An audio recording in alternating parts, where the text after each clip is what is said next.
सूर्यकुण्डा hydroelectric लिमिटेडको सार्वजनिक share निष्कासन स्थानीय तथा वैदेशिक रोजगारीमा रहेका नेपालीहरूका लागि खुला भएको छ। स्थानीय सर्वसाधारणका लागि यो सार्वजनिक शेयर आउँदो पौष महिनाको 9 गतेदेखि 23 गतेसम्म खुला रहनेछ। यस अन्तर्गत कुल 6,79,675 किता शेयर प्रति किता 100 रुपैयाँका दरले निष्कासन गरिँदैछ।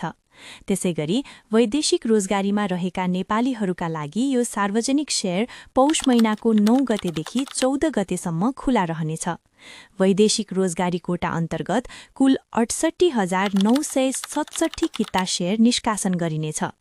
यस कम्पनीको शेयर निष्कासन तथा बिक्री प्रबन्धकको रूपमा कुमारी क्यापिटललाई नियुक्त गरिएको छ। साथै कम्पनीले केयर NP+B- स्तरको मूल्याङ्कन प्राप्त गरेको छ। अब तपाईँ सूर्यकुण्डा हाइड्रोइलेक्ट्रिक लिमिटेडको सार्वजनिक शेयर आवेदन दिनुहुन्छ कि दिनुहुन्न?